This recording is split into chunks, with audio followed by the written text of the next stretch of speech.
Okay, so this is part four. We kind of talked about assessing job-related stress.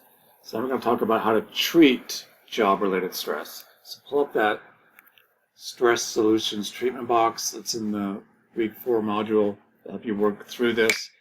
Our big example is going to be around childcare. This is an AOTA study around childcare. I thought was pretty indicative of this.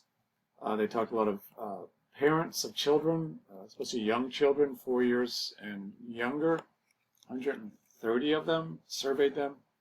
Nearly half had some form of low back pain. A lot of them had neck pain, upper back pain, and shoulder pain. Factors. What were some of the factors they determined causing the pain? Biomechanics, how they were doing things. Biomechanics of their shoulder, their posture, like we've been talking about. Perception of childcare, i.e., how they felt, or the feeling, the emotions of stress. Did they feel stressed over the childcare or not? There was a lot of stress, and that connected to the pain. Loss of hobbies, meaningful occupations to balance their lives. And this is kind of some data from the actual study. Really, the bottom line was with this, there was a strong connection between perceived demands of the position of childcare and musculoskeletal pain. The perception that caring for children was highly demanding was significantly associated with musculoskeletal pain. So again, you can see that connection with stress, body pain, all these work-related stuff around the back and the shoulder and stuff. And then we have the story that you had at a gig with Elise Klein. That was a very realistic, indicative story of what it can be like to raise children, how stressful it can be. Having gone through that, it is somewhat comical, but definitely real, all that stress. And what she said, the first one was overwhelming, and then the second one was kind of beyond overwhelming. I just had one child. I can't really imagine 2 and 3 childs before and all that. But if you read the story, you could see how she had all that stress around childcare. Her and her husband, they were just totally overwhelmed and kind of snowed under with it. What caused her stress? She had lost identity. She used to be her job. She was like a designer of some sort. I can't remember. And she just lost that. It was just all kids, all the same. Lost sense of routine. There was just everything was chaos. The stairs was an issue. Space within the house was an issue. Limited access to the outdoors, the crowds, the stairs. As in, she lived in a high-rise apartment within the city. Limited access to the outdoors, very isolated. The relationship with the husband had kind of broken down. They even slept in separate beds. They just kind of were ships passing in the night kind of thing, which is very common when kids are little and you're both doing different shifts or whatever. Lack of support. It was pretty much just the two of them. This is a very common thing.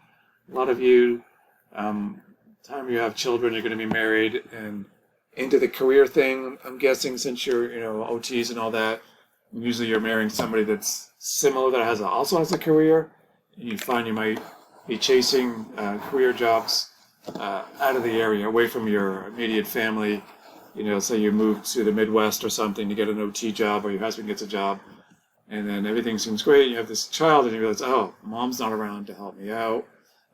That can be a big factor. Her case, her mother was around, but she was ill, not sleeping. Very, very common with kids, raising kids at that age. New feeding diet through her. Didn't plan for that second child. And this codependency, dysfunctional cycle of life kind of happened. The children getting a little bit overly dependent on her as they kind of tried to grow up a little bit.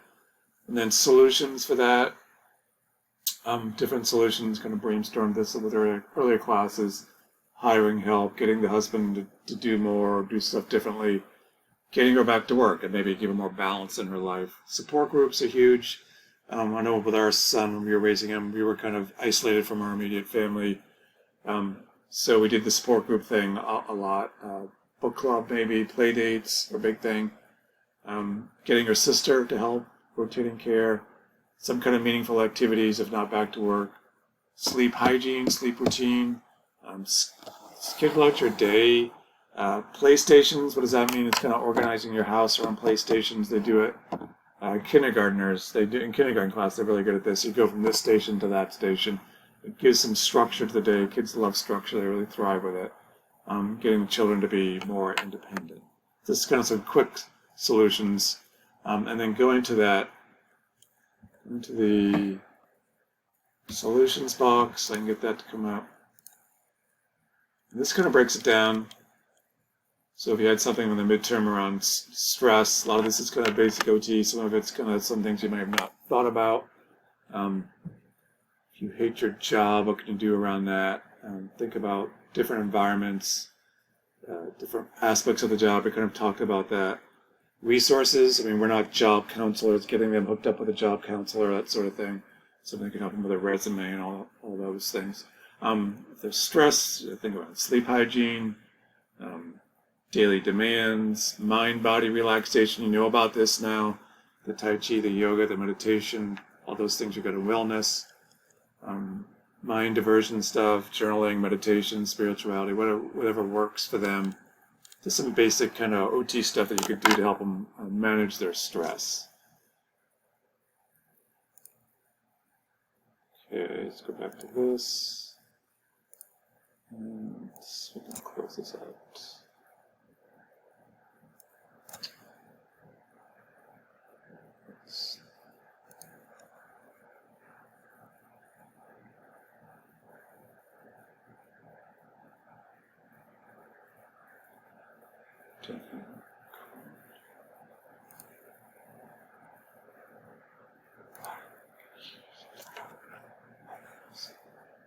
Sorry for the delay here. We were done with this section.